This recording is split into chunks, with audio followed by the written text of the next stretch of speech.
to warmly welcome you all to the second IEEE International Conference on Emerging Technologies in Engineering Applications, organized by Sri Manakula Vinayagar Engineering College with the technical sponsorship of IEEE Madras section. This conference brings together researchers, academicians, industry experts, and students to share knowledge, innovations, and emerging trends in engineering and technology. Once again, on behalf of Sri Manakula Vinayagar Engineering College, I warmly welcome everyone to this second IEEE International Conference. Before every great beginning, we remember the one who gave us our voice, yes, the eternal mother of our language. Let us all stand for Tamil Thai Varthu.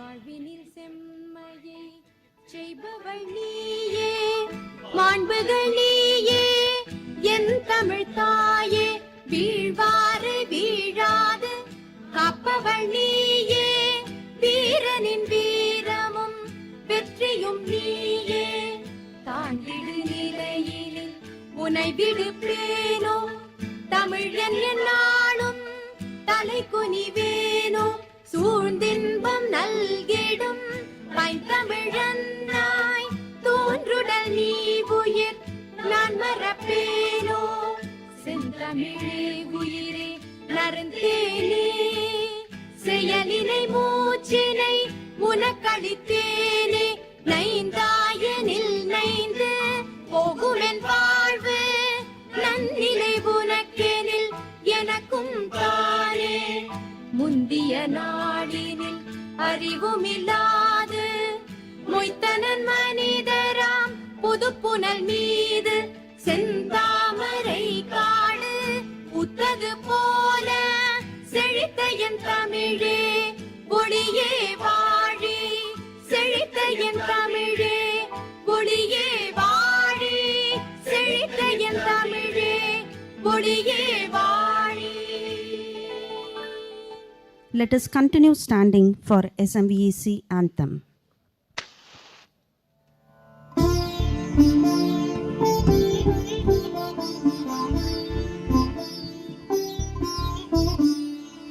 Vinayaga, Vinayaga, Sri Manakula, Vinayaga. Vinayaga, Vinayaga, Sri Manakula, Vinayaga. நல்ல கல்வி தந்தாய் விநாயகா, வாழ்வை சொல்லி தந்தாய் விநாயகா, இன்பம் அள்ளி தந்தாய் விநாயகா, ஸ்ரீ மணக்குள விநாயகா. நாளைய வாழ்வினை வெற்றி கொள்ளவே நாங்களும் இங்கு வந்து கற்றுக்கொள்கிறோம், ஸ்ரீ மணக்குள விநாயகர் கல்வி கூறுவோம், மனதுக்குள் நன்றி சொல்லி நாடும் மகிழ்வோம். உந்தன் துணை வேண்டும், உந்தன் அருள் வேண்டும், என்றும் ஜெயமாக உந்தன் வரம் வேண்டும். விநாயகா, ஸ்ரீ மணக்குள விநாயகா.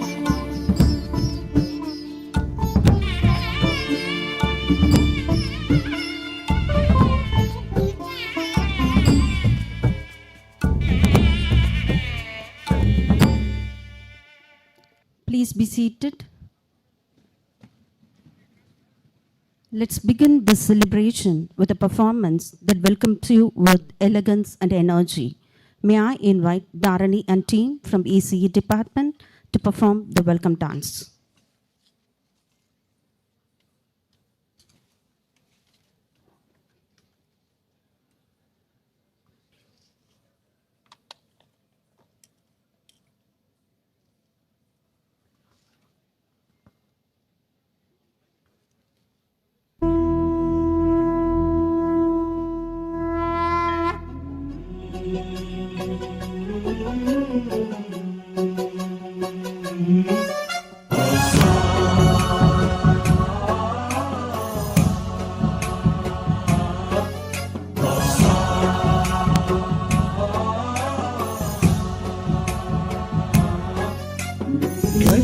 गणनायकाय गणदैवताय गणाध्यक्षाय धीमहि गुणशरीराय गुणमण्डिताय गुणेशानाय धीमहि गुणातीताय गुणाधीशाय गुणप्रविष्टाय धीमहि एकदन्ताय वक्रतुण्डाय गौरीतनयाय धीमहि गजेशानाय भालचन्द्राय श्रीगणेशाय धीमहि एकदन्ताय वक्रतुण्डाय गौरीतनयाय धीमहि गजेशानाय भालचन्द्राय श्रीगणेशाय धीमहि गानचतुराय गानप्राणाय गानान्तरात्मने गानोत्सुकाय गानमत्ताय गानोत्सुकमनसे गुरुपूजिताय गुरुदैवताय गुरुकुलस्थायिने गुरुविक्रमाय गुह्यप्रवराय गुरवे गुणगुरवे गुरुदैत्यकलक्षेत्रे गुरुधर्मसदाराध्याय गुरुपुत्र परित्रात्रे गुरुपाखण्ड खण्डकाय गीतसाराय गीततत्त्वाय गीतगोत्राय धीमहि गूढगुल्फाय गन्धमत्ताय गोजयप्रदाय धीमहि गुणातीताय गुणाधीशाय गुणप्रविष्टाय धीमहि सर्वराजाय गन्धाय सर्वगानश्रवणप्रणयिने गुणवते गणपतये एकदन्ताय वक्रतुण्डाय गौरीतनयाय धीमहि गजेशानाय भालचन्द्राय श्रीगणेशाय धीमहि एकदन्ताय वक्रतुण्डाय गौरीतनयाय धीमहि गजेशानाय भालचन्द्राय श्रीगणेशाय धीमहि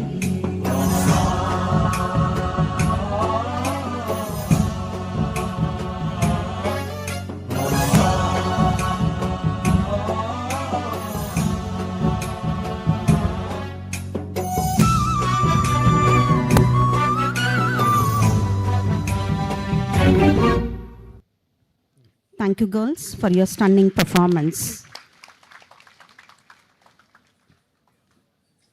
Let's get ready to witness a tribute to the milestones we have achieved, the success stories we have written, and the legacy we continue to build every single day.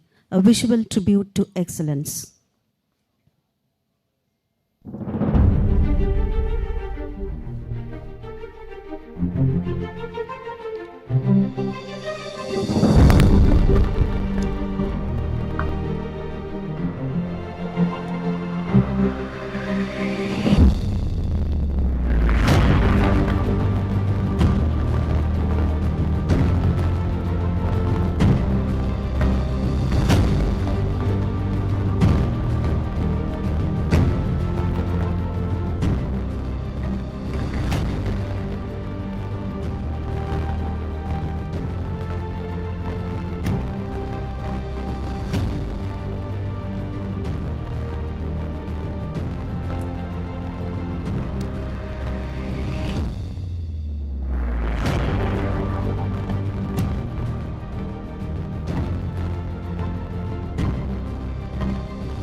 Thank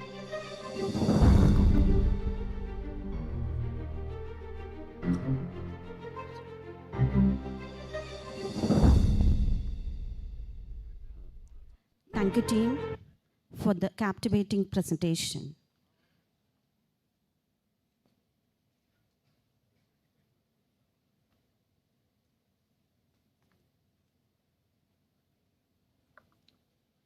Let's begin this propitious day with the traditional lamp lighting ceremony as a tribute to the goddess of wisdom. I call upon the dignitaries to light the lamp.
Thank you, dignitaries, for lighting the ceremonial lamp. Kindly take your seats on the dais.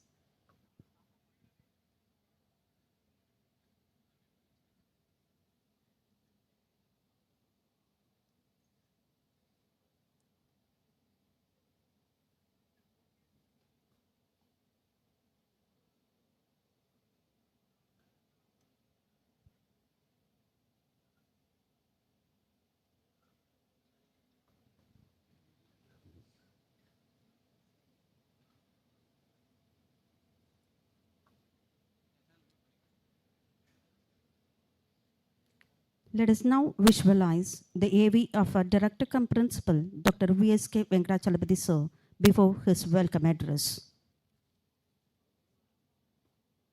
Every institution that rises to prominence stands a leader whose wisdom, foresight, and unwavering commitment cultivate a culture of excellence. Today, we are honored to welcome one such eminent personality, Dr. V.S.K. Venkatachalapathy, Director cum Principal, Sri Manakula Vinayagar Engineering College, is an accomplished educational leader with over 37 years of remarkable contributions to academia. He has been the visionary force behind the extraordinary growth of SMVEC since 2003. Under his exemplary leadership, the institution has attained prestigious MBA and NAC accreditations, secured major innovation-driven initiatives, including the AICTE Idea Lab, and emerged as a center of academic distinction. Widely admired for his scholarly acumen and transformative leadership, he has been honored with numerous accolades, including the Best Academic Administrator and Principal Excellence Awards. With great pleasure, let's extend a warm and gracious welcome to Dr. V.S.K. Venkatachalapati.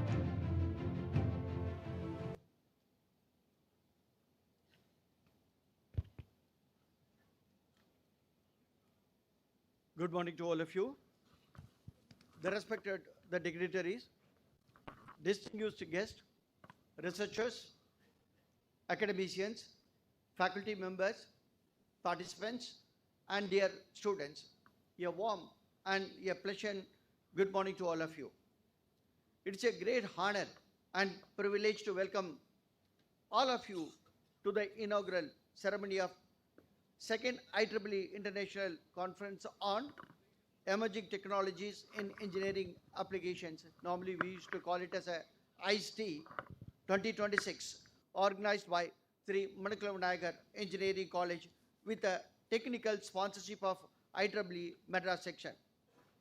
This conference serves as a vibrant platform that brings together the brilliant minds from academia, industry, research organization to exchange ideas, present innovations, research contributions, and explore emerging technologies shaping the future of engineering application. In this day, it is my proud privilege to extend a cordial welcome to our esteemed chief guest, Dr. Saman Atapattu, the Fellow of Australian Research Council, School of Engineering, RMIT University, Melbourne, Australia. Sir, your exceptional global outlook and remarkable academic accomplishments continue to inspire the researchers and young talented minds across the world. Despite the long journey from Australia, you have graciously joined us today, and we are deeply honored by your presence, sir. Your participation adds immense academic value and global significance to this conference. I sincerely extend my warm welcome to you, sir. I am delighted to welcome the guest of honor, Dr. V. Nagarajan, the Professor, School of Electronics and Communication Engineering, Pondicherry University. Your profound academic contributions, the pioneering research, and dedicated efforts in nurturing intellectual growth have greatly inspired the various scholars, researchers, and students. Your valuable presence significantly enriches the academic spirit of this conference. I sincerely extend my warm welcome to Professor Nagarajan. It is my duty and honor to extend a respectful greetings to our Chairman Sri M. Dhanachekaran sir, the Chancellor of Dacheshila University, and the Chairman and Managing Director of Sri Manakula Vinayagar Educational Trust. He is a visionary leader. More than 21 institutions has been established under the leadership, under the visionary of our own, the beloved the Chairman. Because of busy schedules, he is not present today. However, he has conveyed his best wishes for the grand success of this conference. I sincerely extend my greetings to our beloved Chairman, Sri M. Dhanachekaran sir.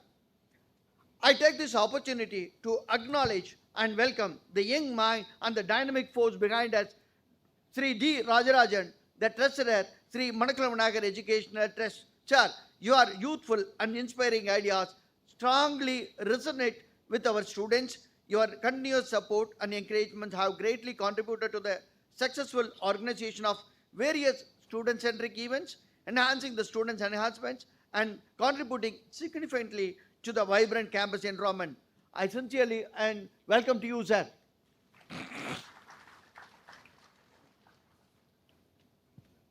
I would like to specifically recognize Dr. P. Raja, the conference chair of ICETEA 2026, the professor and head of the Department of Electronics and Communication Engineering, for his dedicated leadership, systematic planning, and meticulous coordination have been the real instrumental behind the success of this conference. I sincerely extend my warm welcome to you, Professor Raja. I also should welcome Dr. P. Jamuna, the conference co-chair, the Professor and Head Department of IEEE for her sincere effort in bringing a small event to be a successful one. I sincerely acknowledge her. Welcome to you, Madam. I also extend my warm welcome to the committee members, faculty coordinators, reviewers, the session charge, jury members, track in charges, and delegates. I welcome you all. A special welcome to all distinguished participants, academicians, researchers, industry experts, the students, and research scholars whose presence and scholarly contribution truly enrich the spirit of this conference. I also sincerely extend my warm welcome to Dr. S. Jayakumar, the Controller of Examinations, Dr. S. Annumalar, Dean Academics, Dr. Arivalagar, Dean Academics, Dr. K. Velmurugan, Dean Research and Development, Professor S. Manakula, the Principal of School of Arts and Science, Architecture Science, and Dr. S. Muthulachimi, School of Arts and Science, Dr. T. S. Muthukumar, Dean Allied Health Sciences, Dr. K. Vivek, Dean, School of Physiotherapy, Dr. G. Mohammed Yazin, sir, the Dean Agricultural Science, Dr. A. Vincent Arpudam, the Dean Legal Education, Dr. M. Dhanalakshmi, the Dean Puducherry, for their valuable presence and the constant support extended for the program which we are organizing in this institution to make it as a great success. I sincerely extend my warm welcome to all of them. I extend a warm welcome to the heads of the department, my own beloved faculty members, teaching and non-teaching staff members, the technicians and media personnel, the cameramen and supporting staff members. All your dedication and the teamwork have contributed immensely to the successful organization of this conference. I warmly welcome all of you. I am really delighted to share that the ICETEA, the conference 2026 has received an overwhelming response from the global research community. As a total, 2,135 research paper has been received. Among them, nearly around 213 papers were selected for the presentation. Really, it is a great response for Manakula Vinayagar Engineering College and that to the conference. I sincerely appreciate the members who are presented or though applied for this conference. The conference has attained the participants from 74 the institutions across 7 states, along with the international participation from countries including Saudi Arabia and the United States of America. Such a remarkable participation clearly indicates the growing importance of the interdisciplinary research, innovation, and collaborative learning in addressing the modern engineering and societal challenges. This conference encompasses a wide spectrum of emerging research, the areas such as the communication systems, signal and image processing, networks and the cloud computing, blockchain technology, quantum computing, big data analytics, and the electrical engineering application. I sincerely believe that the ICT 2026 will provide an excellent platform for meaningful intellectual exchanges, collaborative research opportunities, and technological advancements that will positively contribute much to the academia, industry, and societal development.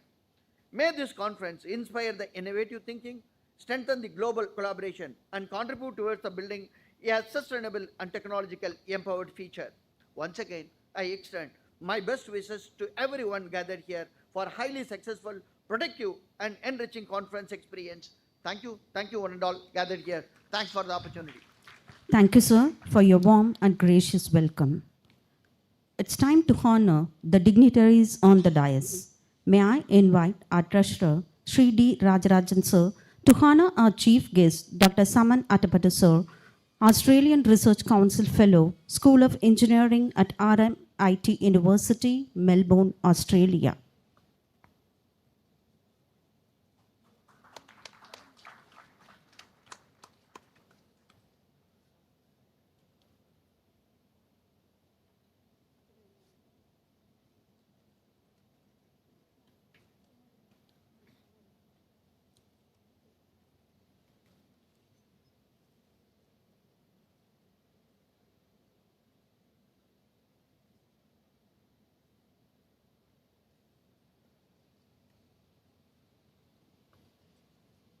Thank you, sir. May I invite our Director cum Principal, Dr. V.S.K. Venkatachalapthi, sir, to honor our guest, Dr. V. Nagarajan, sir, Professor, School of Electronics, Pondicherry University.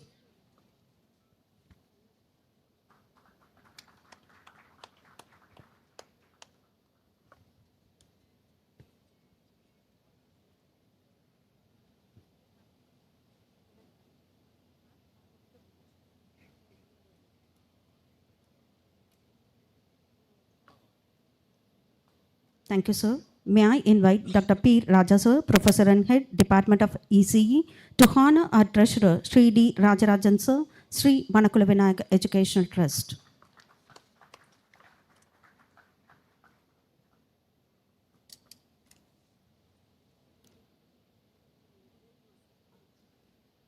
Thank you, sir. May I invite Dr. S. Jaykumar, sir, Controller of Examinations, to honor our Director cum Principal, Dr. V.S.K. Venkatachalapathy, sir.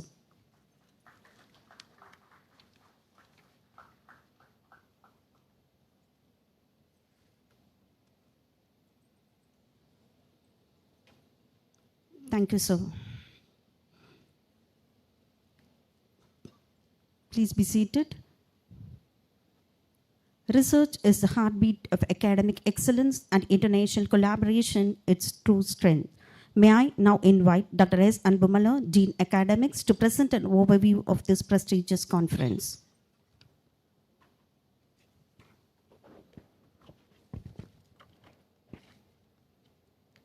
A heartfelt welcome to all the dignitaries, keynote speakers, researchers, academicians, industry experts, and participants gathered here for the International Conference on Emerging Technologies and Engineering Applications, IECTEA 2026.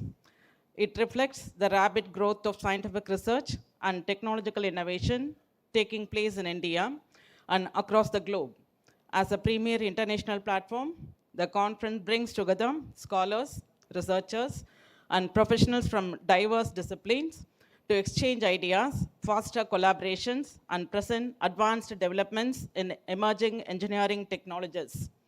The conference fosters interdisciplinary learning and research by encouraging strong interaction between academia and industry to address contemporary challenges and contribute towards sustainable and technology-driven development. It also supports India's vision of strengthening its global presence in research, innovation, and engineering excellence. To facilitate focused and meaningful technical discussions, IECTEA 2026 is organized into 5 specialized tracks representing cutting-edge developments across engineering domains. Track 1 is communication, signals, and image processing. Track 2 is networks and cloud computing. Track 3 is digital manufacturing, automation, and robotics. Track 4 is blockchain, quantum computing, and big data analytics. And track 5 is electrical engineering. We are delighted to announce that IECTEA 2026 has witnessed an exceptional response from researchers and academicians worldwide. A total of 2,135 research papers were received, including 2,131 submissions from 273 national institutions and 4 submissions from 2 international institutions. After a comprehensive and rigorous peer review process, 214 quality papers have been selected for presentation, comprising 212 papers from national institutions and 2 papers from international contributors. To maintain the highest standards of academic integrity and quality, more than 2,500 reviewers from national and international institutions participated in the evaluation process, with each paper being reviewed by 2 to 3 experts. Their valuable contribution and commitment have played a crucial role in ensuring the scholarly excellence of this conference. We firmly believe that the presentations, technical sessions, and scholarly interactions during this conference will pave the way for productive collaborations, impactful outcomes, and a shared commitment to utilizing technology for the betterment of society. ICETEA 2026 serves as a catalyst for sustainable innovation, transforming ideas into impactful advancements. Let us collaborate, innovate, and shape a better future together. Thank you, and we wish all the participants a productive, insightful, and memorable conference experience. Thank you. Thank you all. Thank you, ma'am, for providing us with a clear and insightful overview of the international conference. Now we come to one of the significant moments of today's event, the release of conference proceedings. It's a great honor to invite our chief guest to officially release the conference proceedings and invite our treasurer to receive the proceedings.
Thank you, sir, for graciously releasing and receiving the conference proceedings.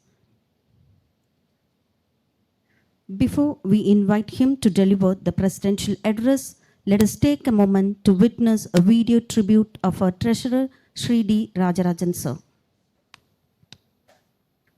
The future belongs to leaders who possess the rare ability to seamlessly unite technology, innovation, and strategic vision. And today, we are privileged to welcome one such dynamic and forward-thinking personality, Sri Rajarajan Dhanasekaran, Treasurer of Sri Manakula Vinayagar Educational Trust, represents a new generation of transformative leadership driven by technological excellence and entrepreneurial foresight. A distinguished alumnus of the University of Birmingham, he graduated with honors in computer systems engineering and business management, earning recognition for pioneering research in AI-based medical imaging. As a strategic administrator and visionary entrepreneur, Sri Rajarajan plays a pivotal role in strengthening an educational ecosystem that empowers over 20,000 students through progressive infrastructure, institutional growth, and innovation-driven academic excellence. With immense pleasure and profound admiration, let's extend a warm and gracious welcome to Sri Rajarajan Dhanasekaran, a pioneer transforming ideas into impact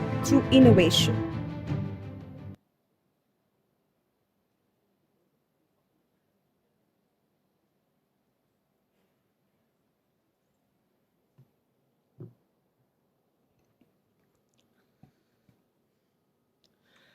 Good morning to all the respected dignitaries, IEEE members, all the participants, students, director, and our chief guest, Dr. Saman Atapattu, Dr. K.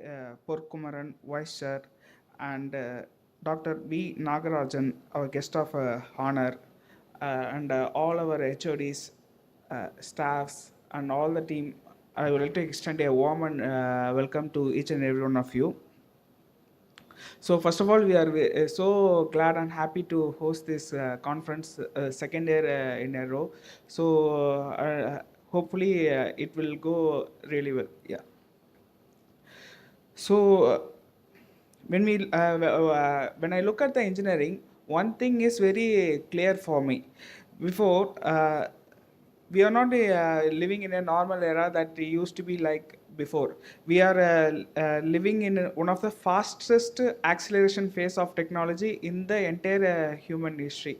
Because say if you take agricultural revolution, that takes hundreds of years. If you take industrial revolution, that takes like decades for thing. But now we are, I think the next revolution will take place, I think, within a decade. So we are living in such rapidly changing, one of the fastest changing phase in ever happened in the human history. So I will share my three thoughts, like what is more relevant in the today's engineering, and what are the things that everyone needs to concentrate.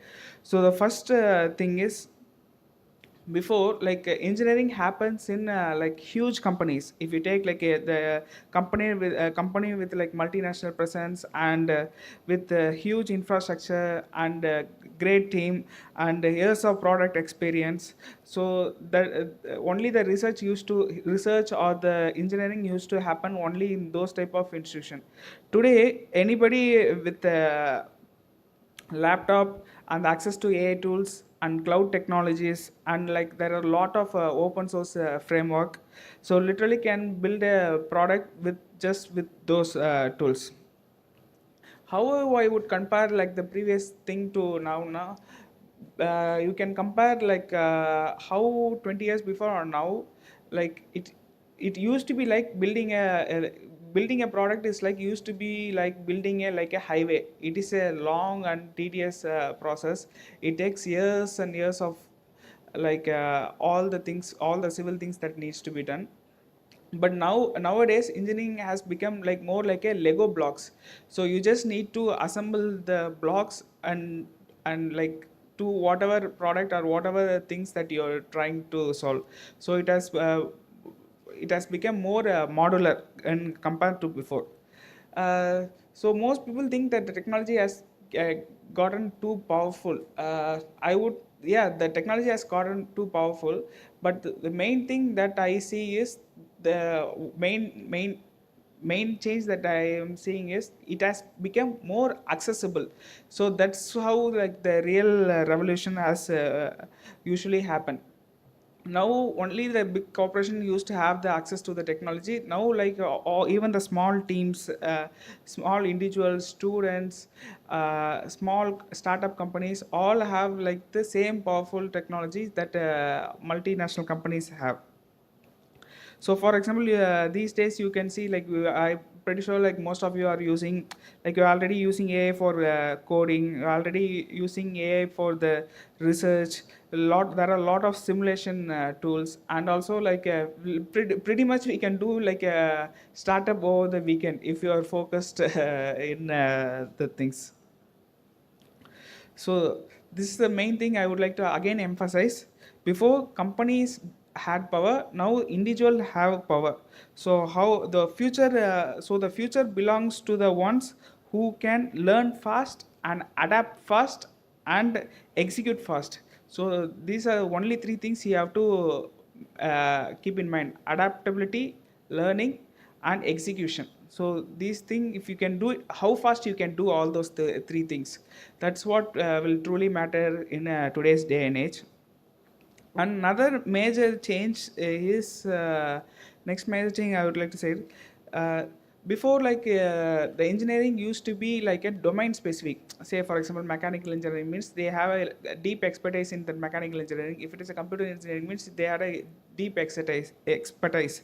But I don't think it is anymore like a department specific or a department thing. Like the real magic only happens there at the intersection of the department. So you should be good at least minimum two domains, then only you can if we can merge two domains. Say for example, how can you apply in mechanical engineering, how can you use AI tools for helping with mechanical problems, and like you can how to merge civil and IoT type of things, and how do we use for biology, how do we use computing for simulation of biology. So the great engineering happens at the intersection of two or three department. So the question is not today is not which department is the best. So today's question is how many domains can you connect, you have the ability to connect together, and how many domains you have the expertise in. So that what truly matters in today's age. So the real world problems are not like a departmental problems. Say for example, if you take autonomous vehicle, it is not a automotive engineering only. It is a mixture of sensors, AI, embedded systems, battery, cloud, security. See, just for building one autonomous problem, how many departments are getting involved. So you need to be good at multiple domains. So that's why I think this IEEE conferences, this like matters a lot. So if you can, since it brings from a lot of industries and a lot of people come together, so if you can see how specific technology from another domain helps you solve in your current expertise means, that's where like real magic happens and the real collaboration happens. Yeah, and many people are always worrying that AI is going to replace the engineers, but I strongly believe it has become co-engineering. So that all the debugging, all the thing has become a teamwork kind of thing. But I still believe the somebody that people still need to is ability to think, and they should take the responsibility, because who like you are the one who is driving it. So you should people should take the responsibility of whatever the output is happening, and this people should be still curious on all the things. So those type of things are very much important in today's day and age. Third one is that's the curse, like all the engineers, including myself, I get trapped into is the third one. We need to fall in love with the problem, like fall in love with the problem solving. We should not fall in love with the technology. Like whenever, like even myself, like when I try to do some project now, I get very much involved in that technology. Okay, how to optimize it, how to optimize it. But optimization is not really the problem. It's all about what problem you solve. So we should not get into the trap of like typical engineer mindset of like the optimization. We should fall in love with the problem. If the problem totally demands a different type of, if you fall in love with the problem, you don't get restricted with that specific technology. So suddenly there are so many doors will open up for solving the thing. So if you have one problem, there will be a lot of technologies to solve. If you choose one technology and choose a problem, it will never work out, and your vision will be very much narrow. So I very much, India has a lot of opportunity. If you see around you, like there is a traffic issue, and water management, energy management, agriculture, healthcare, education. There are a lot of problems that still need to be solved. It is all around you. So if you pay attention closely, like what are the, whenever you go through something, if something is slow or something is very expensive and something is like really inefficient and confusing, so that is a good engineering opportunity for all of you to pick and solve. So engineering is just not about marks. It's not for the records, but it's for creating the impact. So does that only thing that matters is, does the technology make the human life better? So that's what the real success lies. So we are entering into the world where AI systems, intelligent system, automations will be part of the daily life, everyday life. In this world, biggest advantage will be belong to the people who continually, like I told before, who continuously learn and who continuously adapt and who continuously build.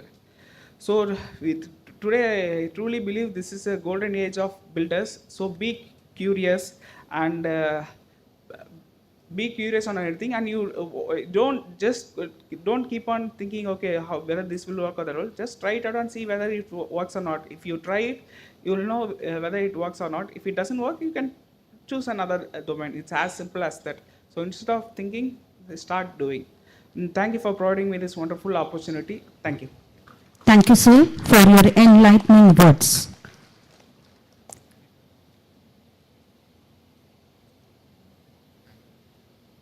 Let us now watch the AV of our guest of honor, Dr. V. Nagarajan, sir, before his special address. At the confluence of academic brilliance, research innovation, and transformative leadership stands a scholar whose contributions continue to inspire excellence across the global engineering community. Today, it's our privilege to welcome such an eminent academician. Dr. Nagarajan of Pondicherry University is a distinguished professor in wireless communication, signal processing, IoT sensor networks, and machine learning applications. With over 2 decades of remarkable contributions spanning academia, research, and institutional leadership, he has earned widespread recognition as a visionary educator, accomplished administrator, and internationally respected research mentor. Dr. Nagarajan has authored 6 technical books comprising nearly 1,200 pages, has published more than 200 research papers and book chapters, alongside having successfully guided 24 doctoral scholars to completion. With heartfelt respect, let's extend a warm and gracious welcome to Professor Dr. Nagarajan, a true torchbearer of innovation and research.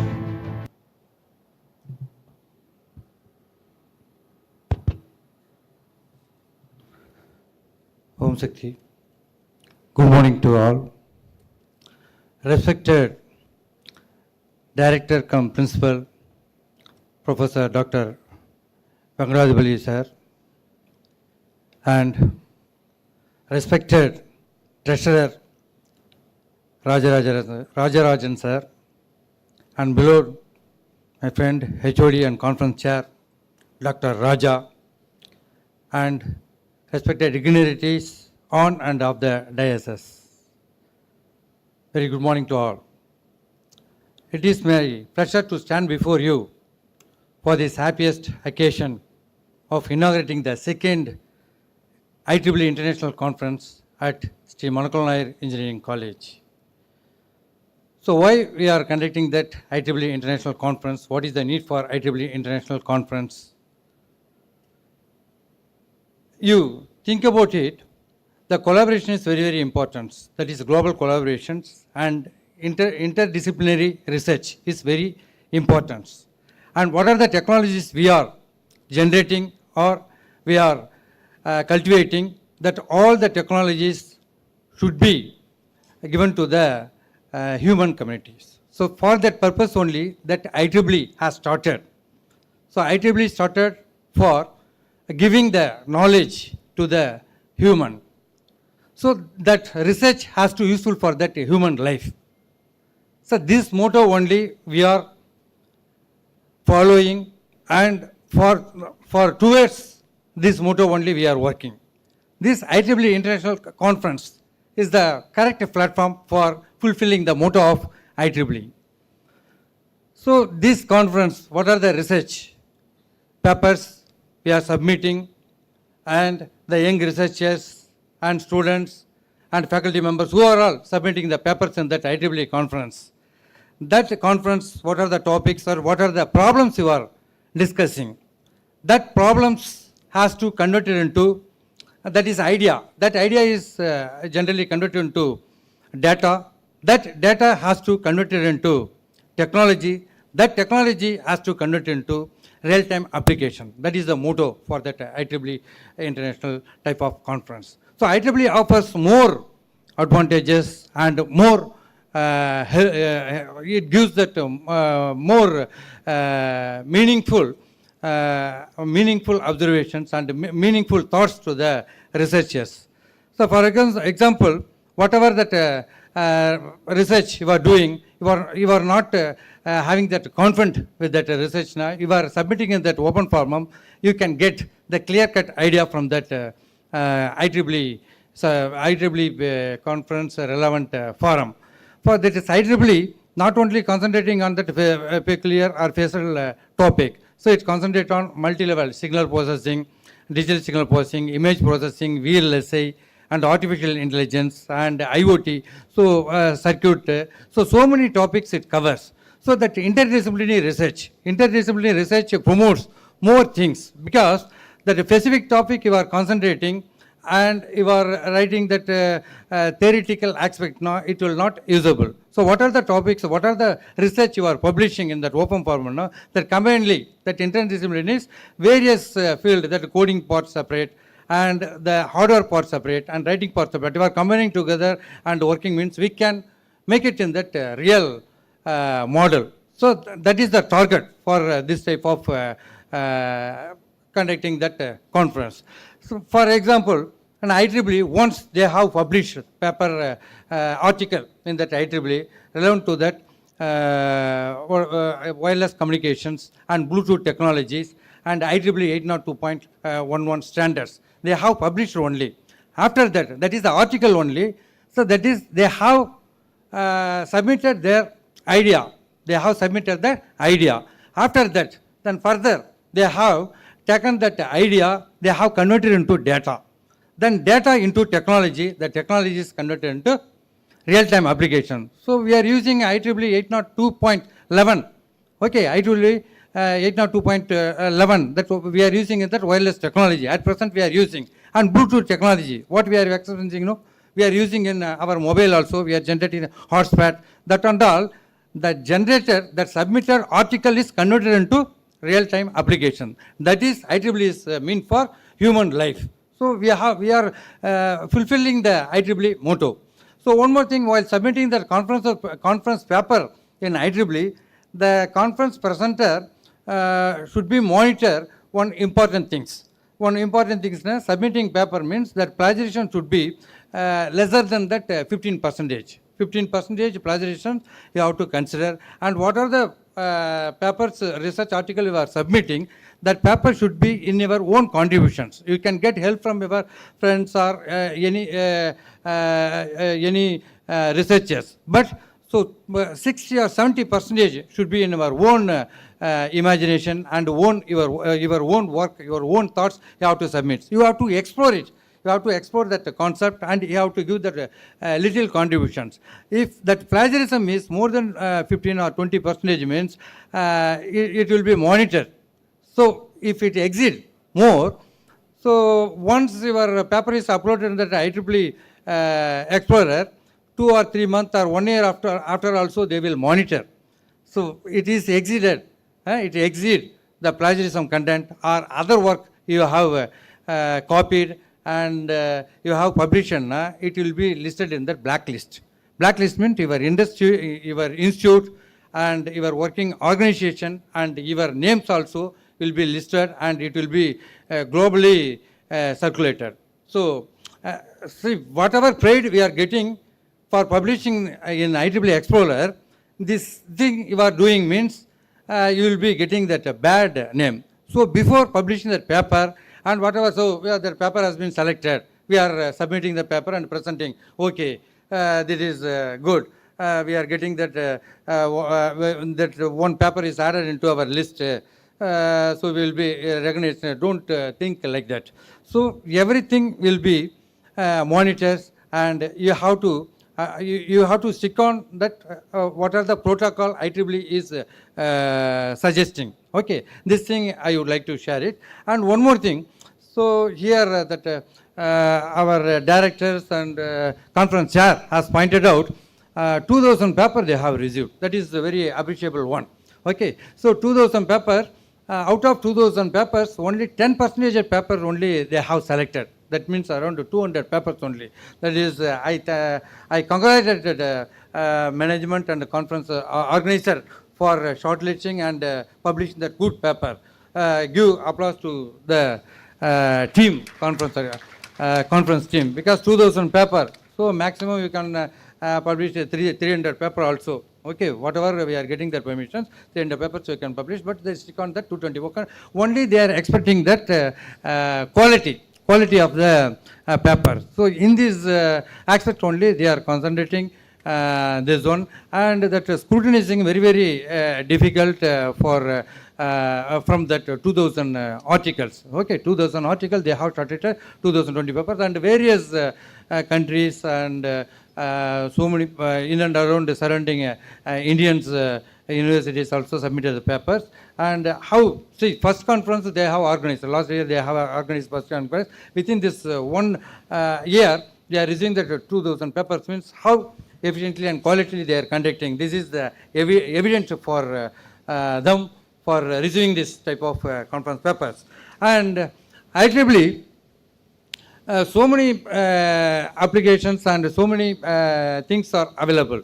So in IEEE, so for exploring the research activities for professional member and students and faculties, they are conducting that IEEE project, IEEE Extreme, and IEEE Hackathon for students and faculties throughout world they are conducting. Because one thing only you have to do it, that being a member, professional member or student member, any type of member in IEEE, you have to choose your societies. Society is nothing but IEEE member. You are having that IEEE member, you are having that different domain, signal processing, image processing, okay, wireless communications, and IoT, artificial intelligence, intelligent communication systems. So various societies are there. Which society? Antenna propagation society. You have to choose any one of the society, and you have to explore your knowledge in that specific domain, and you can concentrate on particular domain and you can do that research. What are the new ideas and new technologies are available, you can get it from there. Once you are registering in that IEEE Explorer, okay, so being a member, you can get notified and you can receive that email every time. So you can apply. You can get fund from that IEEE also, $2,000, $3,000, $4,000, $5,000 also you can get it. $5,000 means approximately 4 lakhs 4.5 lakhs you can get it. For presenting paper outside and collaborative research also you can do it. So if you are sending that mail, being a member, you can send mail to that IEEE any member, definitely we will be receiving that mail. So collaboratively we can work. So this type of conference. And one more thing also, that student project and career opportunities you can get it from that IEEE, career opportunities. Once you are fulfilling that requirement, you can submit your vitae in that in IEEE Explorer. They will shortlist and they will call you. So you will be placed.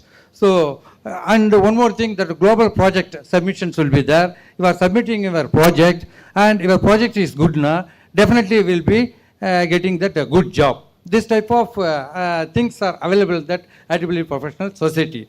So you have to use in efficient manner. Lot of things are available. And one more thing I would like to convey that conference organizer. So this type of conference, that is, we are saying that interdisciplinary research. We are saying that interdisciplinary research, which used to give that more application relevant outcome to the society. Okay. So this conference also they are conducting in that various countries. For last week I had been in Singapore for inaugurating that international conference in NUS.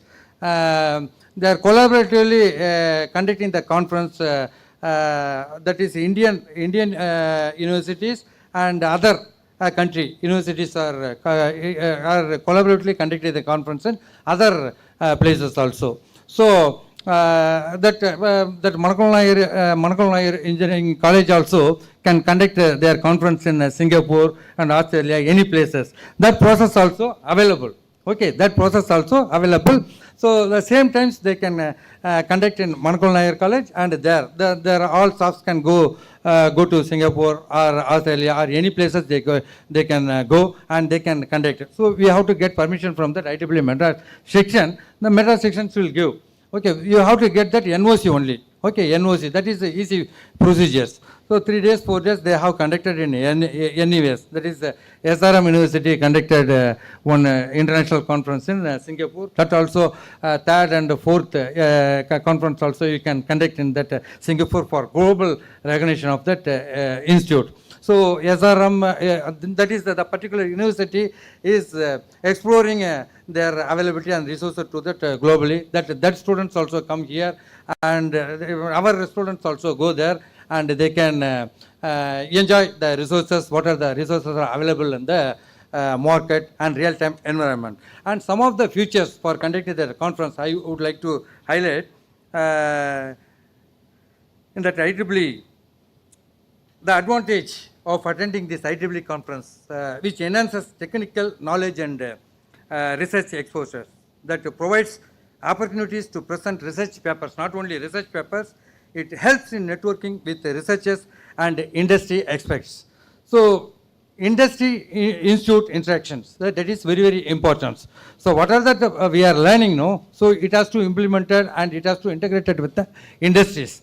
So what industry is expecting, that industry expecting things we are doing now, definitely we will be getting the job. Okay, that aspect only that conference is giving that platform. And the second one, some of the 6 or 7 points I would like to highlight, encourages collaboration with academicians and professionals, that is professional members. Professional members who are expert in that particular field, signal processing or image processing, that academicians, antenna, or so many fields are there. So IEEE not only for a particular domain, so mechanical, biomedical, all fields who are that well in that particular field, you can get access and you can collaboratively work. And improve presentation and communication skills, offer exposure for recent technologies and innovations. What are the recent technologies are available? Whether we are having that feeling to do research in the particular domain, so we can easily grab the knowledge from that IEEE resources. Okay, it is available in that Explorer. And strengthen professional confidence and leadership qualities. Confidence and leadership qualities, that is very important. If you are having that confidence, so confidence does not come if you are having that answer for all questions. Confidence does not come, you are having answer for all questions. So You have to answer all questions in that open forum. You have to discuss. Conference means I am having that all knowledge. Okay, you are having that knowledge means definitely conference will not come. You have to fight. You have to do the work and you have to get the output. So this is the platform we are submitting and we are getting that more confidence. So confidence we can gain. And encourage interdisciplinary learning and innovations and provides international visibility for institutions and researchers, support idea exchange and problem solving discussions. That's why that problem solve discussions they are conducting that IEEE hackathon. That thing SMVEC also won some praise. That I went for chief guest for that IEEE hackathon. So SMVEC won for faculty hackathon competition at St. Joseph Engineering College. I think 2 days back. And builds long-term professional and academic relationships. So these are the so many facilities are available. I think that in Pondicherry area, SMEs is offering and utilizing that IEEE facilities, and those are that newcomer and other college students and faculties are coming for presenting the paper. We can have a discussion with that conference chair, how we can effectively utilize that IEEE professional members and how we can participate in the IEEE event. So we can have a talk and we can have a discussions and n number of benefits are available. Okay. So in conclusion, conference serves as powerful platform for knowledge sharing, innovation, collaboration and professional growth. They connect researchers, student, academic and industry experts to exchange ideas that contribute to technology's advancement and societal development, especially through IEEE conferences. Participants gain global exposure, research opportunities, leadership, experience and inspiration to transform ideas into real-world solutions. Let us continue to learn collaborative and innovative for a better futures. On behalf of IEEE Madras section, on my own behalf of as a IEEE Conference Committee Chair and IEEE Communication Society Chair, I wish the conference a great successful one, and I thank all the participants and other faculty members who are contributing a research article to this conference. Thank you. Thank you. Thank you, sir, for your insightful address. We shall now present an AV introducing our chief guest, Dr. Saman Atapattu, before his chief guest address.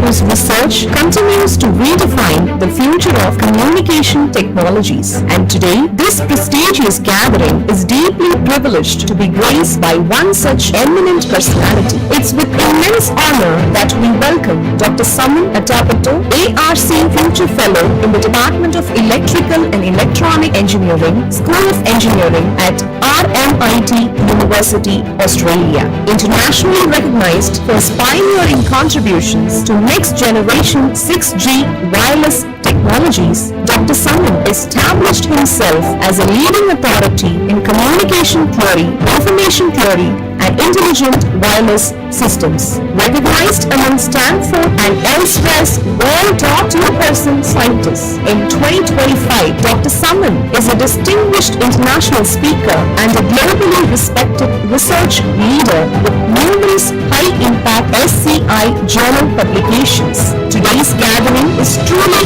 honored by his esteemed presence. With profound admiration and great pleasure, let's extend a grand and gracious welcome to our honorable chief guest, Dr. Saman.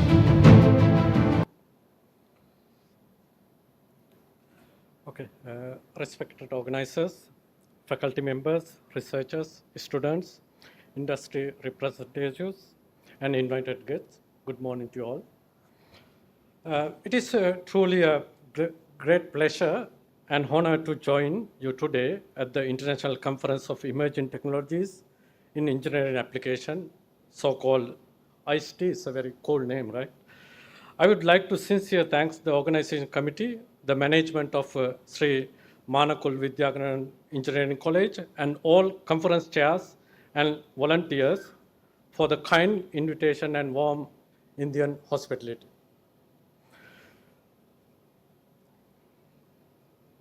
I am especially delighted to see such a broad interdisciplinary gathering of researchers, engineers, academic and students working across like communication system, signal processing, artificial intelligence, cloud computing, robotics, quantum technologies, energy system, and many other emerging areas in engineering and technology. Conferences such as ICETEA play a very important role in the global research ecosystem. Today, scientific and engineering challenges are becoming increasingly complex and solely interconnected. So therefore, many of the problems we face cannot be solved within a single discipline. Therefore, progress increase depends on the collaboration across field, institution, industries, and even the countries. In the context of international conferences are much more than venue just for presenting papers. They are platform for exchanging ideas, building collaborations, challenging some assumptions, and discovering new research directions. Very often, some of the most valuable outcomes of the conference emerge not only from the formal presentations, but also from discussions during the breaks, interaction between student and senior researchers, and formation of long-term research partnerships. For student and young researchers especially, conferences provide an explorer to broader international research facilities. They create opportunity to learn how research problems formulated, how ideas evolve, and how scientific communities work together to advance knowledge. In many cases, attendance at conference can significantly influence a student's future directions and the career. We are currently living through one of the most transformative period in the engineering and technologies. Artificial intelligence, machine learning, and advanced communication networks are rapidly reforming industry and also the academia. However, as exciting as the development are, they are remind me us an important lesson. Technology advances more effectively when innovation is supported by strong scientific and engineering foundations. For example, modern AI systems rely heavily on large-scale communication infrastructure, computing resources, and optimization framework. Similarly, future wireless network will require advanced not only AI, but also in fundamental theories, such as information theory, signal processing, electromagnetism, hardware design, optimization, energy efficiency, and system-level design. In other words, actually, while technology evolves rapidly, the importance of strong fundamentals remain timeless. So therefore, don't forget about the fundamentals. So I believe conferences such as ICETEA are extremely valuable because they encourage exactly this type of fundamental discipline. To all students and young researchers attending in this conference, I would like to offer a small message for the encouragement. Research is not always a straight path. Good research requires patience, curiosity, and also continuous learning. Some of the most impactful ideas in science and engineering were initially considered as very difficult, unconventional, even impractical. Therefore, I encourage you to remain curious, to build strong fundamentals, to think critically, and to pursue research problems that can create meaningful, long-term impact. At the same time, never underestimate the importance of collaboration and communications. Engineering today is increasingly global. Many of the major technologies breakthrough of the future will emerge through the collaborative effort that combine expertise from different domains, different parts of the world. So therefore, I am very pleased to see this kind of conference creating such an interdisciplinary platform for knowledge exchange and collaborations. I sincerely hope this conference will inspire productivity discussions, new partnership, innovative ideas, and successful future research collaboration among all the participants. Finally, I would like to congratulate the organizers for their excellent effort in arranging this kind of international conference and wishes conference for every success. Thank you very much, and I wish you all high productivity and inspiring conference. Thank you very much. Thank you, sir, for your thought-provoking address.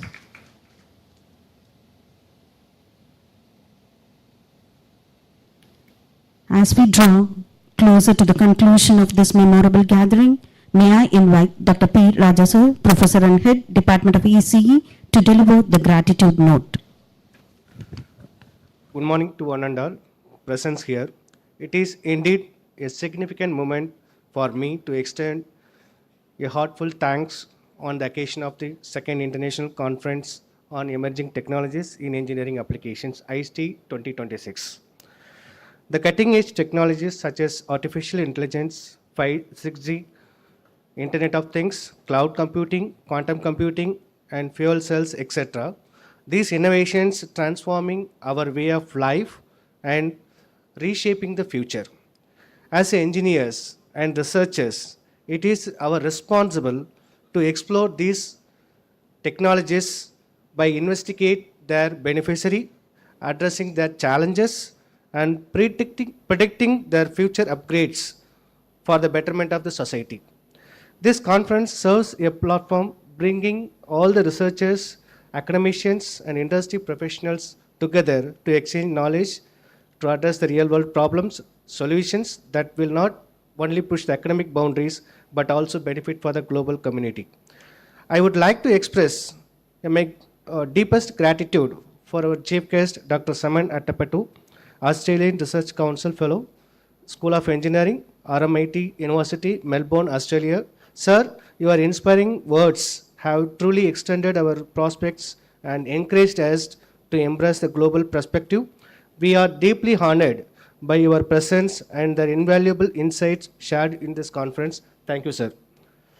I sincerely thank our guest of honor, Dr. V. Nagarajan, Professor, School of Electronics Engineering, Pondicherry University, for his unwavering support from the approval to till. There's like a process of conference in organizing in our institution and delivering a very thoughtful and the benefit of IEEE society and everything. So all the participants, you can utilize this beneficiary of IEEE organizations, and I thank all my friend Dr. V. Nagarajan for his elaborating the benefit of IEEE societies. Thank you, sir.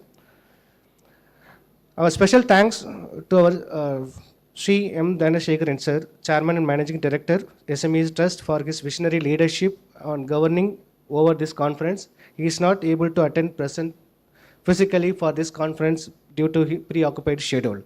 However, he conveyed best wishes to this conference in a grand success manner.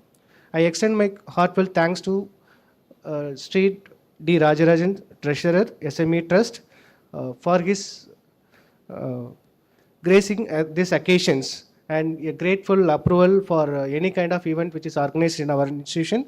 And also I thank Architect S. Velayudham, Joint Secretary, SME Trust, and motivating us to organize the second international conference in our institution. Thank you, sirs. My special thanks our Director cum Principal, Dr. V.S.K. Venkatachalapathy, for his constant motivations, insightful guidance, and unwavering support in making this successful conference, ICETEA 2026. Thank you, sir. I express my sincere gratitude to the IEEE Madras section, our technical sponsor, for their collaborations and for upholding this academic and technological integrity of this conference. I express my sincere thanks to Dr. S. Jaykumar, Controller of Examination, Dr. K. Velmurugan, Dean Research and Development, Dr. S. Anbumular, Dean Academics, Dr. A. Arivalagar, Dean Academics, Dr. N.S.N. Kailasam, Dean Placement, as well as the Deans of other schools, HODs, faculty coordinators, organizing committee members, student volunteers, and other technical staffs for their tremendous commitment and teamwork. My special thanks to all the participants and attendees and reviewer of this conference. Your presence and contributions have enriched this conference, the depth, diversity, and very vibrancy. Your engagement, this conference, which makes this platform is truly is meaningful. Thank you all for this participants. I also thank the media team of SMEC, non-teaching staff, office staff, members from press and media, and other invitees and supporters whose efforts and the cooperations made this international conference in a grand success. Thank you one and all for this making this a day as a truly memorable day for us. May the spirit of learning, collaborations and innovations continue to inspire us. Thank you one and all. Thank you, sir, for the gratitude note.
about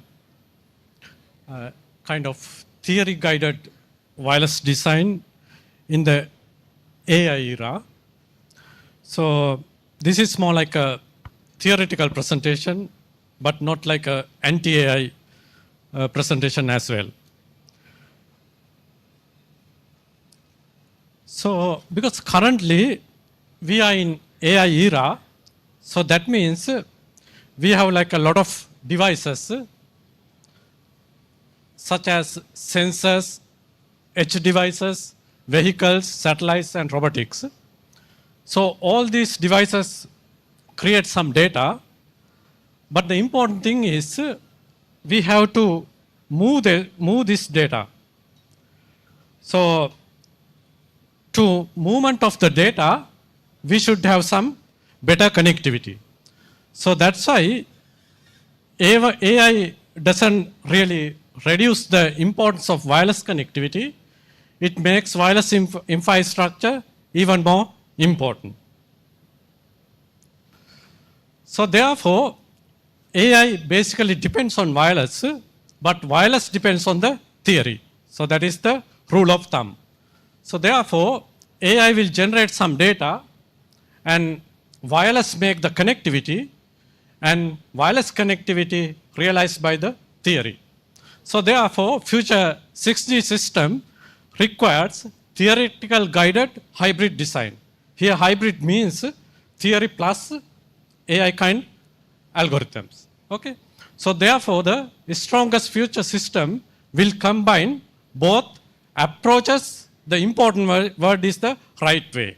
Okay? So if you go to fundamentals of the wireless communication, so we consider Shannon is the father of information theory. So he came up with a simple formula. That means any channel, the data rate can be represented as this simple B equal log 2 1 plus SNR. So that means if you have your mobile phone and it will connect to your near base station, so that channel capacity will define by this formula. Actually, he invented this equation in 1948. Okay? So that is what we call the Shannon theorem. And also he got Nobel Prize for this small formula. So therefore, we can think about this is one of the important breakthrough in wireless history. Okay. Now, if you carefully look at this equation, so we can increase the capacity by increasing bandwidth. Bandwidth means B. Or else we can increase the power, P. Okay. But the thing is, in wireless system, power and bandwidth are very important resources and they are very limited. And other thing is, if you think AI, if you think, okay, we can beat this limit by using AI, it is a wrong idea. Because no algorithm can exceed this theoretical gap. So that is the key message. Okay. So if you consider all the generations from 1G to current 5G, in the 1G and 2G, the main challenge was basic wireless connectivity. So for the wireless connectivity, the two main resources was the spectrum and some kind of a digital modulation techniques to transfer more data. When you consider 3G and 4G, the most important challenge was the fade-in. Fade-in means when you transmit signal, it will propagate here and there. So that means it will fall into the wall and reflected back. So therefore, we call this signal fade-in. In 4G and 5G, the main challenge was the multiple connectivity or the massive connectivity. But when you consider the 6G in the future system, so we will have new physics and new environmental challenges. Okay? So each and every generations, by theory, they introduce different signal processing technique. Those are the key innovation in different technologies. Okay? So therefore, in the what we learn in the history, each wireless generation introduced new degree of freedom. In all time, we had a frequency, then we use time and code, then we use space, and in future we will use sensing and some kind of physics. Okay, if you consider the 3G and 4G system, the main innovation was the multiple antennas.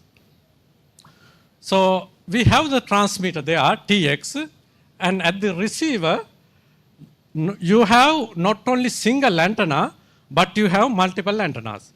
So what multiple antenna gives you? Because if you consider the middle path, it is blocked by something else. So therefore, signal cannot propagate through that channel. But the important thing is, since we have the multiple antennas, there are some alternative channels as well. So which means at the receiver, we can at least get one or more good channels in between transmitter and receiver. So this is the main innovation in 3G and 4G system like 20 years ago. So we call this one as a MIMO. MIMO means multiple input, multiple output. So which means at the transmitter you have multiple nodes, at the receiver at the same time you have a multiple antennas. So you can write down the received signal y equal hx plus n. Okay? Don't worry about this equation. So x means transmit signal embedded with your information signal. H is the channel matrix because we have NT by NR connection. So this is we call the channel matrix. And finally, you will add some noise term. So therefore, by mathematically, you can show that this kind of channel or this kind of MIMO system, maximum capacity you can achieve log to some kind of a determinant term of rho NT H Hermitian. So, but the important message here is this capacity defined by H. H means the channel matrix. Channel means the wireless system. We can't see, right? So therefore, in 5G system actually, performance gain came largely exploiting space as the communication resource. Because previously we thought communication resource would be power or bandwidth. But when we develop our generations, we understand space can be used as another communication resource. So this is what we call the MIMO. MIMO is one of the major breakthroughs in wireless communication. And also you will be surprised because fundamental contribution for this MIMO origin from the Indian-born two major researchers. Okay? So first one is the Professor Paul Raj, second one is the Professor Kailar. So they both born in India, but they studies in Stanford. So they came up with this beautiful idea and they realized this one in practically, not in the theoretically. They invented theory like 1983, but practically we implemented this thing in 2000 and 2005. Okay? So therefore, whatever the research in theoretical you do, don't worry about today. So somebody will use theoretical innovations maybe in 10 years, 20 years or 100 years later. Okay? So that is the key message I wanted to give you here. Okay. So far we consider MIMO system for 4G system. So that means in the 4G, we use very few number of antennas at the transmitter and the receiver. Let's say at the transmitter, couple of 10 of antennas. At the receiver, several tens of antennas. But in the 5G, we call the technology massive MIMO. So massive MIMO means at the transmitter, we have not only few antennas, but several hundreds or the several thousands of antenna. Why? Because we need massive connectivity. That means simultaneously we have to cater not only 10 or 100 people, we have to cater thousands or couple of thousands of users. Okay. The beauty of massive MIMO is you can create the very nice beamforming. Okay. So if you consider that figure in the orange beam, so you are serving couple of users, so we call the cluster.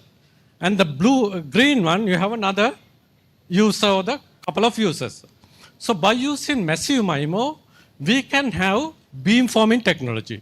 So that means simultaneously by using one transmitter, you can serve different users in different geographical area. Okay. So, but the challenge here is because you are serving multiple users, by using the same infrastructure, you create huge interference. Okay. So that is what we give here gamma K. Gamma K means the signal to interference plus noise ratio. So you have the signal term in the numerator. In the denominator, not only the noise term, but also you have additive interference term. But if the interference is very high, your received SNR is very low. So therefore, beamforming is one of the major innovation in 5G era. Okay?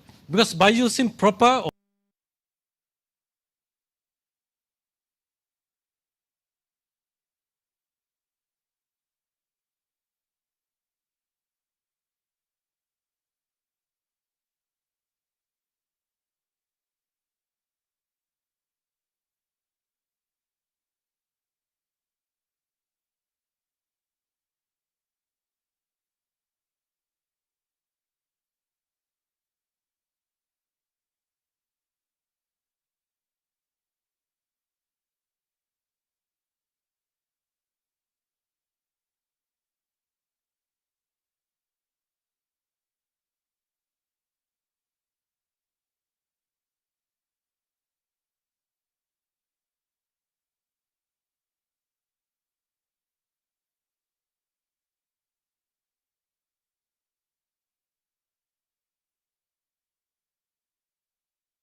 likelihood ratio test. By using that test, we can, more than 99%, we can say there's a target or not. So that is what we exactly use in the airport to recognize whether there is a flight or not. Okay. So this is one of the main fundamental theoretical finding we are currently using. So other one is the estimation. So estimation is, you can say there's a target or there's a flight, but I want to know which direction in which angle. So that is what we call the estimation. So by using estimation theory, you can exactly say, okay, there's a target or there's a flight in 60 degree with 2000 meters height. Okay. So that is the difference between these two. Detection means whether there is a target. Estimation means precisely we can say where is that target. So these two things can be solved by using traditional theories. And also we use those theories until today. Okay. So that is one of the best example why we still need to rely on wireless communication based on theoretical finding. Okay, now let's try to understand why we need AI or data-driven system. As previous example, we fully use classical theory and verified whether there is a target or not. Okay. But the thing is, if you use same data set and apply some AI tool or something, you can see AI output will give some estimation of the detection within this orange region. Okay. You can see the non-theoretical bound is almost optimum. So that is a dashed line. But different people can use different AI tools. The tool you are going to use give different output. Okay. So therefore, AI will have some output not in the precise curve, but within some range. Okay. The accuracy will depend on different phenomena. One is the training technique. Okay. Because different people can train the system by using different data sets. Somebody can collect the data in Chennai and somebody can collect the data in Mumbai or New York. So the same data set training model will not work for some other area, something like Melbourne. But the theory always holds. Okay. So therefore, if you clearly know the model of the system, forget about the AI, just use the classical theory. Okay. So that is the main. Okay. Now let's consider the 6G era. Okay. In the 6G era, we are not only care about the data rate. Okay. So this is kind of an optimization technique. So we want to optimize not only rate, like the data rate, but also the sensing capability. Why? Because these days we have a lot of autonomous vehicle and etc. So they need sensing capability. So that means rate plus sensing, and also all these devices have some energy constraint. If you consider your mobile phone, it can handle only very few amount of energy. Okay. But if you consider the base station, it can handle more energy. So therefore, you have to understand where should I run my machine learning algorithm. Because you can easily run machine learning algorithm in the base station because it has a more power. Right? But in the mobile system, it is a questionable. And other thing is the latency, because you should have very minimum latency. So then you have to identify how much time I spend for my machine learning algorithm. Okay? Because wireless communication means wireless channels changes every 100 microseconds. Can you run your machine learning algorithm within couple of microseconds? So those are the research question you have to think about. Okay. So therefore, new challenges we will have in the 6G, new propagation regime and new hardware nonlinearities and also matrix beyond the rates, because we need to consider sensing, energy, latency, reliability, and also we need new detection and estimation theories, because we are not going to detect like a flight or anything, we have to detect lot of things. Because if you are a car driver, you have to detect nearby vehicles, pedestrians, and also color lights. So therefore, the system is very complicated. Okay, so this is our research team. So all these are very young students like you. So all are PhD students. So in my group, in our group, so these people are working in different area. So satellite communication, integrated sensing and communication, intelligence servers, signal detection, holographic MIMO, quantum, vehicular communication, and etc. And also we have some kind of like a strong research collaboration between UK, France, Singapore, and etc. Okay. So next few slides, I will explain how these young people are involved in with 6G wireless, theoretical plus also the machine learning. Okay. Okay. The first thing is the theory guided ISAC. ISAC is a very hot topic nowadays. ISAC means integrated sensing and communication. Okay. So why we need integrated sensing and communication? So there is a base station, we call ISAC base station. So once you have a base station, the typical thing is base station, the primary task is the communication. But nowadays, we will have some autonomous vehicles. So therefore, we need to sense them as well. So therefore, base station act as a sensing node plus communication. The important thing is you have to do these two functions simultaneously. So that's why we call integrated sensing and communication. So in this research actually, we do some kind of a optimum sensing and communication setup based on when you don't have noise knowledge precisely. Because noise is always changing. Once you estimate the noise at this time, it will be a different value in the next time. So therefore, how we can use strong theories to avoid this uncertainty and come up with very strong detection and sensing network. So we submitted this on IEEE, that is one of the top conference, ICC 2026, and got accepted. So we going to present this one in next couple of weeks in Scotland. So this is done by a second year PhD student. Okay, next one is the theory guided duplex design for LEO satellite network. We know LEO satellite is a low orbit network or the satellite. So, but the thing is LEO satellites are moving very fast. So if one satellite covers that pink area, after couple of milliseconds or the minutes, that area will be covered by a different satellite. So therefore, there should be a handshaking method, very efficient handshaking method between satellite. So that's what we call inter-satellite links, ISL links. Okay.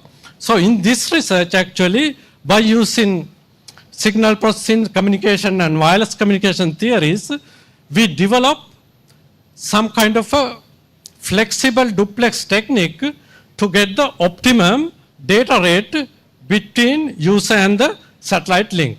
So this is done by a second year PhD student as well, and we show that by using this kind of technique, we can get 30% higher energy efficiency than convex, half duplex or full duplex techniques. Okay. Okay. The third one is holographic MIMO. So holographic MIMO means, because so far we consider the MIMO system which can cover far users, or we call far field users. But nowadays, given base station should cover nearby users, like users in couple of meters. At the same time, users are in couple of kilometers range as well. So therefore, the transmitter should function to cover all these regions. So that means near field, far field, and also the mixed field. Okay. So we call one of the main technology for the 6G, it is called holographic MIMO. So holographic MIMO is some kind of a plate included with thousands of elements of antenna. Okay. The important thing is in the massive MIMO, we always consider antenna distance should be at least half of wavelength. But in the holographic MIMO, we don't have such constraint. Okay. So therefore, by using same aperture size or the same antenna size, we can implement lot of elements, or we can pack with that aperture with lot of elements. Okay. So by using this kind of technology, we develop communication performance by using physics, because this heavily depend on the electromagnetic systems and also communication theoretic one. Okay, so this is one of the research done by Gayatri. She is originally from Chennai. Actually now she is working in RMIT in Australia. At the same time, other area is the quantum sensing, because currently our sensing done by RF sensors. So that means you have a receive antenna, down conversion and etc. like a series of process. So they are kind of not well reliable for the noise level, because those are built with the electronics items. Okay, this electronics will generate thermal noise. So therefore, we have to rely on some noise flow level. But the thing is, if we replace this RF receiver by quantum receivers, or we call Rydberg atomic vapor cell receivers, we can detect signal even below thermal noise level. Okay. So this is one of the research did by first year PhD student. So in this one actually, we came up with optimum receiver algorithms and also optimum receiver detection for the quantum sensing. And also we show that this outperforms the traditional RF sensors. At the same time, we did some research on vehicular network by using optical cameras. So this is also done by Rajiv Gupta. He's also originally from India. And also we have some other research by reflected intelligence surface for the satellite communication. Okay, now let's move on to the AI things. So where we should apply our AI knowledge. Okay, so if you read AI papers, what are the common claims? They always say improved detection. Okay, so you have a classical curve and AI curve, which is always above the classical curve. Okay, and also they claim better channel estimation and smarter research allocation, autonomous network optimization. But important thing is they always or the mostly ignore some constraint. So what is the first thing? Training cost and data volume. Okay, so they completely forgot about that processing part and only show the performance. Okay, that is the one of the misleading thing. And other thing is the inference of the energy and the memory. How much memory do you need to run this kind of AI algorithm? Third one is the latency and reliability guarantees, because how long we have to process or we have to train the system and whether it is reliable for any environment. And other thing is the robustness to unseen environment, because you train here but you run your algorithm in different area. So is it reliable? And other thing is the scalability to massive network, because we run our data set by using a small number of nodes. Okay, but in the real system we have the massive system. So therefore, does AI improve the performance or but rather under which constraint? So this is the main question we have to address. Okay, this is one of the problem currently done by one of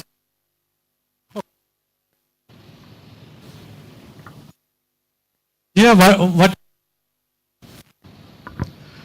So we have two distributed antenna system.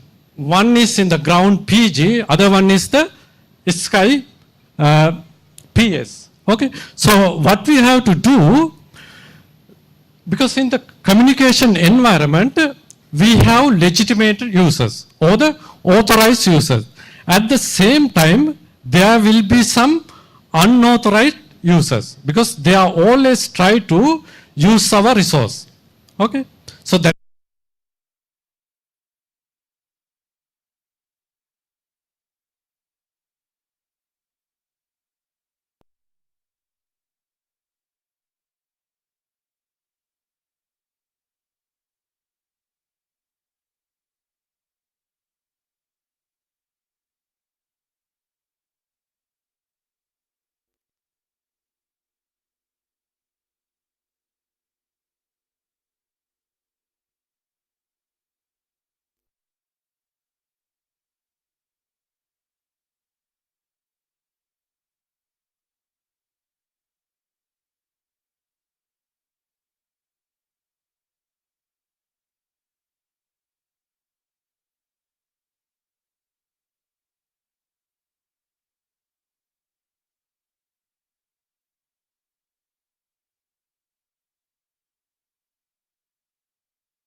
end-to-end theory exists. Okay. Other thing is topology is like the combination of unknown things. The third one is the scalability, dominant optimality. Okay. So therefore, first we apply theory and abstract some features. Those features we fed into the machine learning algorithm. But if somebody try to cover everything by the machine learning, so it is really costly. Okay. Understand, right? Because after we extract some features, machine learning algorithm needs to get like a few more features only, not all the features. So this is how we exactly done. By using classical theories, we identify there are a couple of nodes in somewhere. Okay. Then we feed into this information into the machine learning algorithm, and we clearly identify where the jammers or the jammers are. Okay. So that is the main contribution is here. So we separate or we really understand where we should apply theory, where we should apply machine learning algorithm. Okay. So that is the key important message here. So you can see that graph. If you really want to stick with the pure theory, that is the performance curve maybe. But if you combine theory plus machine learning algorithm, you can most probably get the higher accuracy. Okay. So therefore, my key message is in future system, it is not only rely on theory or but also not solely depend on the AI, but that is the hybrid system. Okay, so now we can try to understand where we should apply theory.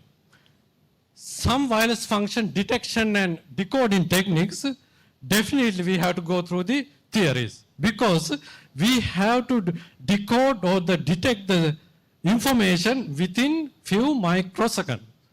Okay, because when you have a mobile call, you can't wait another 1 second, right? Because it should be continuous information flow. So therefore, we really need to use model-based theories.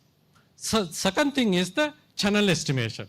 So channel estimation can be kind of a hybrid system, because you can estimate the multipath effect, which is rapidly changing by using theoretical model. But the thing is, mobility or the other, like a slow fading things, we can use machine learning techniques. The third one is the network management. So network management is its critical task, but not really critical as detection or the estimation type, right? Because whenever you have the classical things, you already define the network. But if you really want to improve the network management, then you can use high performance machine learning techniques, because those are not really time critical tasks. Another thing is the resource allocation. Resource allocation basically optimization problem. So therefore you can use optimization plus optimization support machine learning technique. So the final thing is, first we need to apply the theory, then we have to go for the hybrid system, and finally, in worst case, you can go pure machine learning techniques. So this is the conclusion of my talk. So theory, if you know the model and the structure, definitely you have to use theory. But if you want to adaptation or the learning type things, you can go with AI tools. But the hybrid design is the important in the future 6D system. So that means theory guided, resource aware system we have to introduce. So therefore the final takeaways are, AI creates demand for the wireless connectivity, because every nodes will create data, but to move the data, we need wireless connectivity. So therefore, you can't forget about wireless connectivity for your whole life. Okay.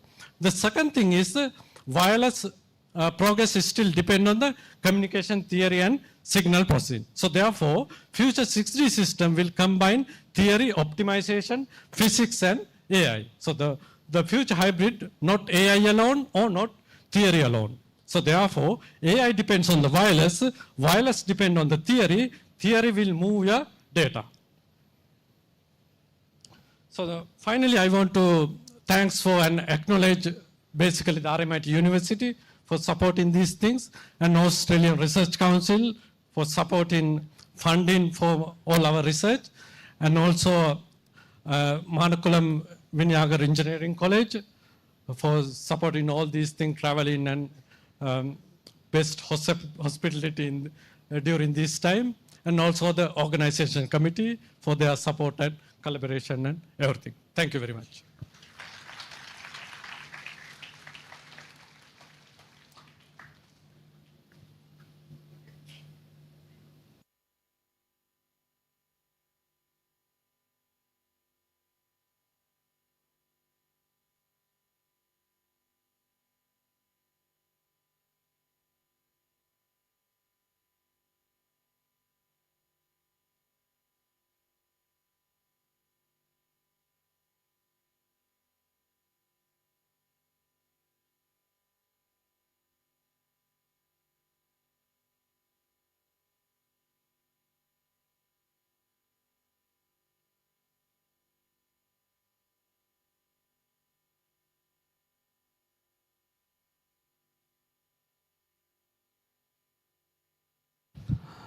Participants, please go to your concerned tracks you have been allotted. Okay, thank you, ma.